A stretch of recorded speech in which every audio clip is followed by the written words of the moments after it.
Apakah setan itu hadir saat orang sakaratul maut berbentuk ibunya atau bapaknya, ya? Kemudian dia mengajak untuk mati dalam keadaan bukan muslim,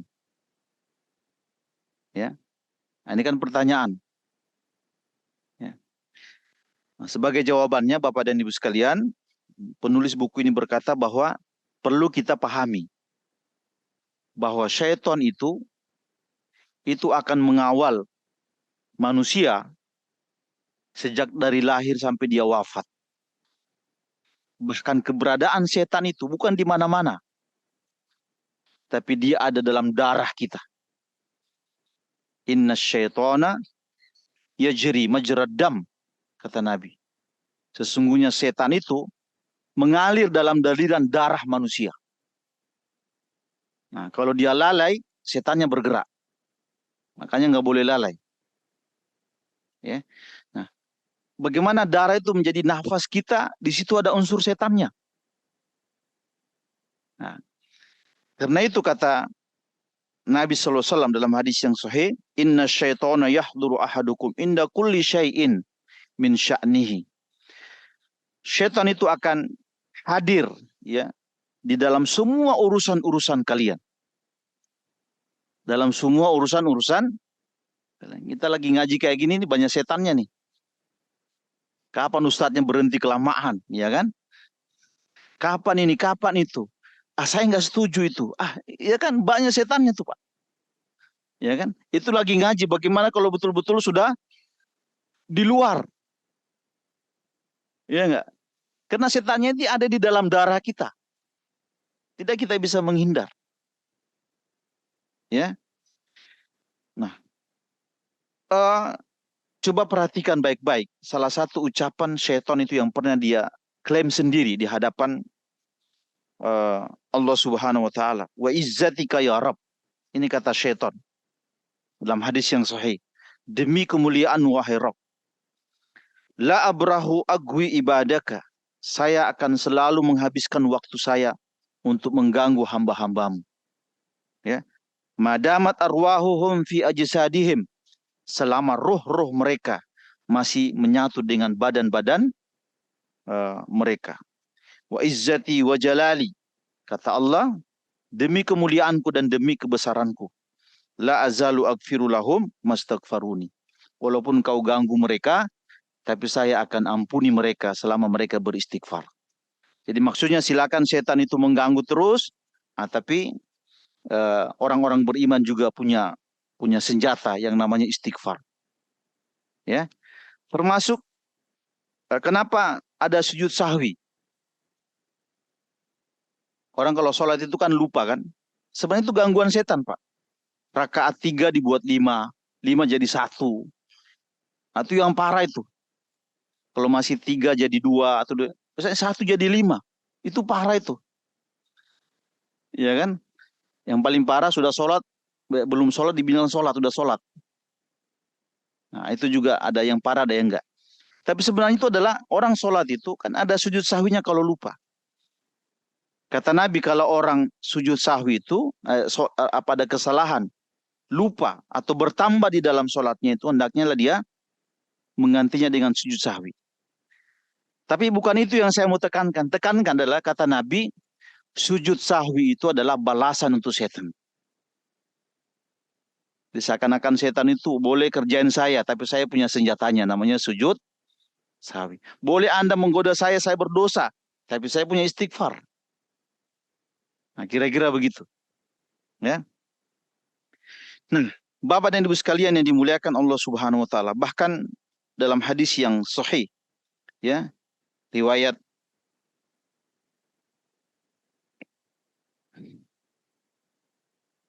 ini hadis lemah kata Al-Albani, tapi sebagian menguatkannya, ya. Wa akrabu ma yakunu aduwullahi minhu tilka sa'ah. Setan itu dan godaannya itu paling dekat jaraknya dengan orang itu saat dia sakaratul maut. Pada saat dia sakaratul, karena sakaratul maut mungkin dia lemah.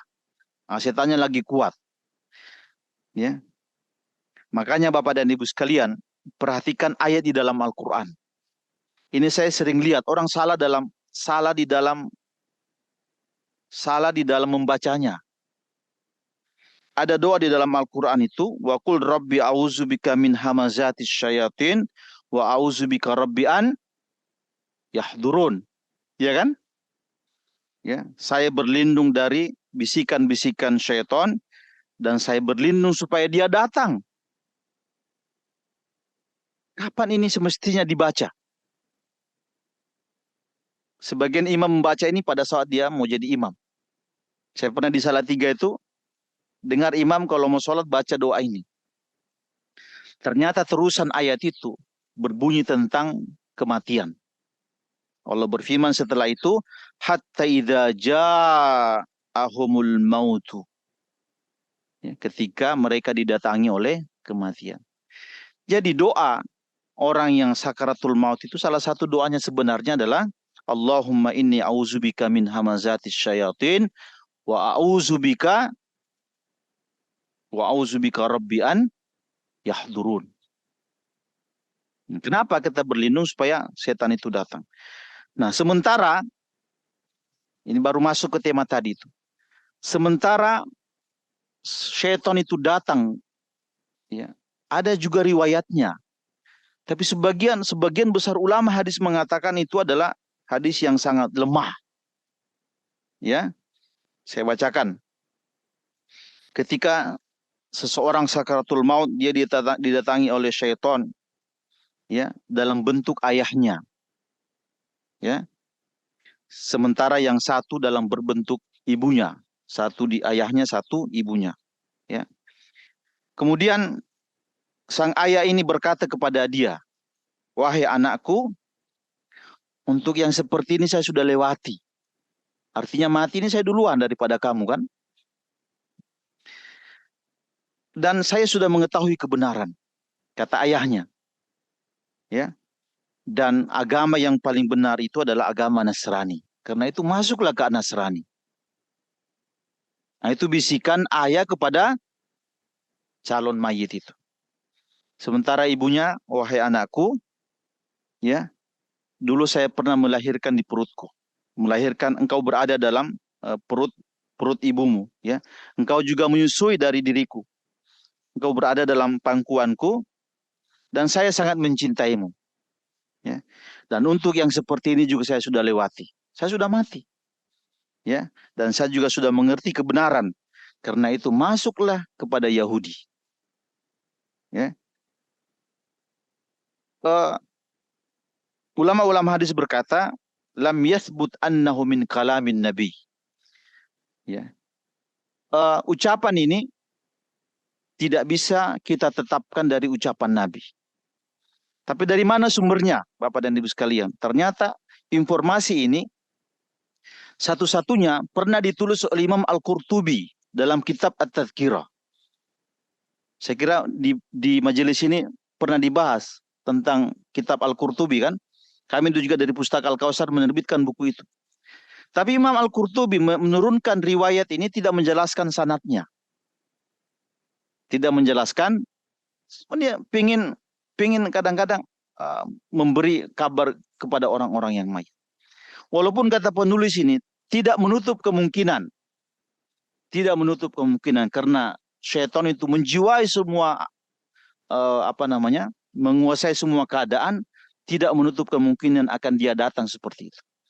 Nah, sekiranya jawaban yang sangat bagus dari penulis ini ketika menjawab tentang apakah seseorang itu didatangi pada saat sakaratul maut didatangi oleh ibu dan ayahnya, ya. Bapak dan Ibu sekalian, sampai di sini ada beberapa pertanyaan ini kita pending, soal nanti banyak yang masih menarik ya. Kita tentu perlu kita tahu tentang alam barzakh. Mudah-mudahan ada manfaatnya. Hadanallahu wa iyyakum ajmain. Assalamualaikum warahmatullahi wabarakatuh.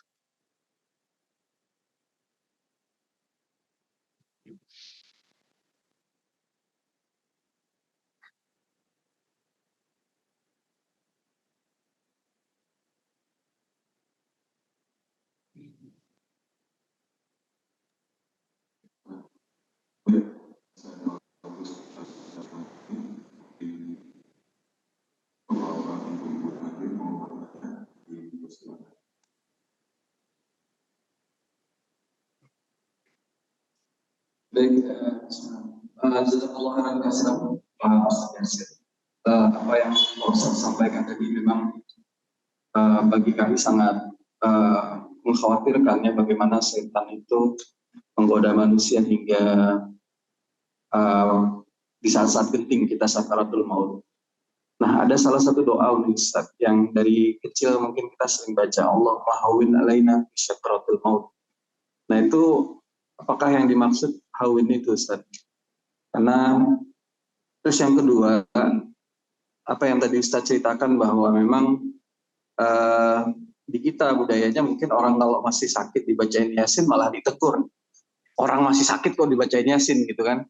Nah, tapi sebetulnya memang apa yang tadi Pak Ustaz sampaikan, Allahu Akbar, jadi yang baik adalah ketika saudara kita, orang tua kita, keluarga kita, kerabat kita sakit, tidak akan lebih baik sekali kalau kita bacakan Yasin.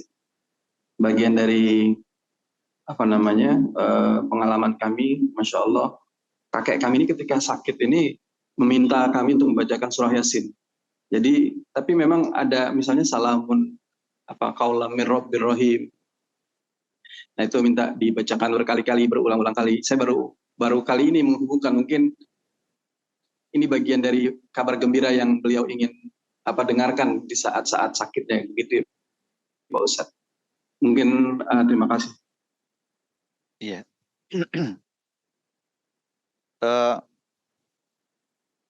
Ada satu doa yang sering kita dengar di masjid-masjid ya. Allahumma hawwin alaina fi sakaratil maut. Ya Allah, berikan kemudahan atau gampangkan saya di dalam menghadapi sakaratul maut. Ya. Dari sisi makna dia betul. Tapi dari sisi redaksi yang paling betul dan Nabi pernah mengajarkan itu adalah Allahumma inni ala gamaratil maut. Ya. Walaupun maknanya sama. Kata gamarat dengan sakarat itu kata para ulama mirip-mirip. Tapi oleh ulama-ulama belakangan itu mereka punya ijtihad. Dan itu tidak terlarang. Ya. Selama doa itu baik, mereka sampaikan. Ya. Kan banyak doa itu kan ada doa yang ma'thur, ada yang gairu ma'thur kan. Doa yang terkutip dari hadis, Al-Quran, dan doa-doa para ulama. Ya. Dan saya kira sah-sah saja. Tapi ada satu hal yang menarik ya. Di sini saya sudah sampaikan bahwa sakaratul maut itu Bapak dan Ibu sekalian merupakan amal terakhir seseorang. Jadi kalau kita mau mencari kita nanti ini ya, ini kan masa depan kita semua kan. Amal terakhir yang kita tinggalkan di dunia apa? Adalah sakaratul maut kita. Ya. Nah, sakaratul maut ini merupakan amal terakhir kita. Ya. Walaupun kata sebagian ulama ada dua. Yang kedua itu adalah nasihat kematian yang kita berikan kepada orang. Ketika kita mati kan kita sedang memberi nasihat ke orang kan tentang kematian kan. Itu juga masih dapat pahala. Nah, karena dia merupakan amal terakhir, tokoh-tokoh besar seperti Umar bin Abdul Aziz, itu dia tidak meminta berdoa seperti itu. Saya tidak mau berdoa Allahumma inni ala gamaratil maut, Allahumma hawwin alayya fi sakaratil maut. Ya, karena menurut dia, ya, semakin syiddatul mautnya semakin keras, maka rahmat itu semakin banyak. Dari sini kita bisa memahami Bapak dan Ibu sekalian, Nabi itu pernah berkata, saya ini kalau sakit, itu 2 kalinya kalian. Kenapa harus 2 kali? Karena al-jaza'u min jinsil amal. Balasan itu akan diperoleh sesuai dengan kadar kerasnya. Nah, karena dia berlogika seperti itu, nggak perlu saya minta Allahumma hawwin alayya fi sakaratil maut. Nah, itu artinya dia berhusnuzon dengan kata sakaratul maut. Dia memahami tidak seperti yang kita pahami. Kalau kita memahami sakaratul maut, waduh gimana ya ente ya? Iya kan? Nah, sakaratul maut itu oleh para ulama dibagi-bagi kerasnya. Ada yang seperti kertas disobek, ya kan? Ada yang seperti ada yang seperti orang dicubit, Ya kan? Kalau dicubit sih kayaknya pada mau semua nih kan. Ada juga yang keras yang seperti kapas yang ditaruh dalam duri. Nah, apa yang membuat ini kadar-kadar ini? Saya kira amal-amal seseorang. Ya. Dan perhatikan, ya, saya sudah bilang di awal tadi, orang sekelas Nabi pun mengalami yang namanya sakaratul maut. Tapi sakaratul maut bagi dia adalah pelepasan pengangkatan derajat. Sakaratul maut bagi seorang mukmin adalah saat semua yang sisa-sisa itu dibuang. Dia kembali kepada Allah dalam keadaan terhormat. Nah, kita kembali, jadi jangan kita mulai berpandangan baik tentang sakaratul maut itu. Ya, sakar itu sebenarnya itu satu akar kata dengan gula, sukar, sugar. Nah, sakaratul maut terjemahkan dengan manisnya sakaratul maut. Ya kan? Karena dia adalah ada pengampunan-pengampunan. Ya, saya kira tidak boleh juga kita berfilsafat tentang itu. Tapi bagi orang-orang yang sudah berbuat kemaksiatan, berbuat pembangkangan, kezoliman, ya saya kira wajar. Ada nasib-nasib, ada bagian-bagian yang harus diterima. Pertanyaan pertama yang kedua tadi, oh Yasin. Ya. Nah, itu saya kira kan saya sudah sampaikan tadi. Ternyata kita selama ini berprasangka tidak terlalu menghargai Yasin. Padahal kalau lihat dari awal sampai ujung surat itu luar biasa. Ya kan? Nabi pernah berkata begini, Iqra'u ala mautakum surat Yasin. Sebagian ulama mendoifkan itu. Tapi kan hadis doif itu tetap bisa diamalkan untuk bagian fadhail. Dia bukan hukum. Tapi coba pakai logika. Kenapa Nabi kira-kira kalau itu sahih? Karena sebagian ulama mensahihkan, Pak. Kata Bin Bas ya. Yang mensahihkan berarti dia memahami dan mendalami, meresapi makna dari surat Yasin. Awalnya tentang berbicara kebesaran, tentang mati, tentang cerita orang awam tadi, tentang tangan yang dibelenggu tidak bisa bicara, tentang kebesaran Allah, tentang tauhid. Ya. Nah, coba sekarang niatkan nih. Ya. Kira-kira nanti kalau sakit keras, kalau bisa baca surat Yasin, baca sendiri. Baca sendiri kalau sudah hafal. Ya kan? Nah, tapi kan tidak harus mau mati. Sakit keras saja. Tapi orang takut kan, jangan-jangan mati betulan kan kalau sudah baca Yasin. Orang kalau sudah dibaca Yasin bawaannya mati. Ya. Saya kira baca surat Yasin itu hanya sebagai obat. Ini maksud besar dari firman Allah bahwa Al-Quran itu sebagai syifa, sebagai penyembuh. Saya pernah baca, termasuk di Yarsi Pak, ya ada dokter dulu yang ustadz juga. Siapa namanya saya lupa, yang sudah wafat. Dulu dia pembimbing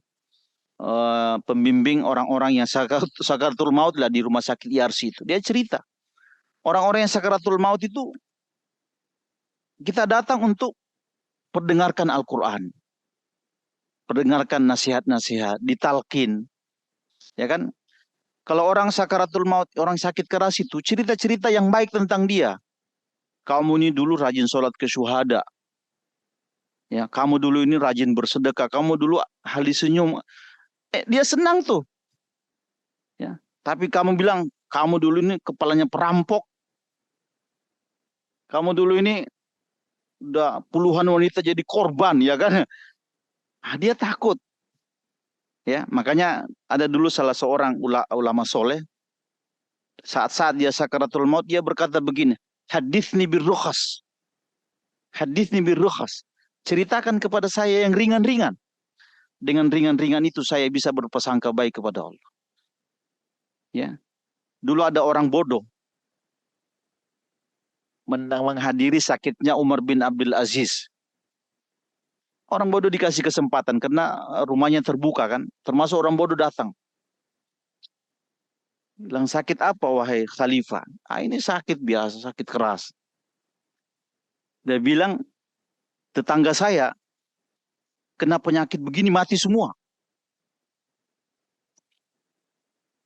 Itu Umar bin Abdul Aziz yang gitu langsung kaget. Saya bilang terima kasih atas kunjungan tapi jangan ulang yang begini. Ya. Ada juga yang orang bodoh yang lain datang ke seorang alim. Dilihat kakinya patah. Kenapa patah? Nah, ini habis berjuang di jalan Allah. Ya. Coba katanya kalau lehermu patah, kakimu patah, tanganmu patah, pasti lebih banyak pahalanya. Cara dia ngomong coba menghibur tapi salah. Iya kan? Bapak kalau ketemu orang stroke, jangan cerita yang berat-berat. Ya kan? Tetangga saya kan enggak cerita. Anda dulu pengurus masjid. Masjid itu bisa besar, bisa syiarnya besar gara-gara Anda. Banyak orang yang sudah jadi orang gara-gara Anda. Nah, dengan begitu dia bangga jadi orang. Kalaupun dia sakaratul maut, dia akan menghembuskan. Dan itu yang dikerjakan oleh para malaikat. Malaikat itu kan bergembira. Masa depan Anda surga. Nah, kalau sudah senang, roh ini akan mengikuti. Nah, kira-kira begitu. Ya, wallahu a'lam bishawab.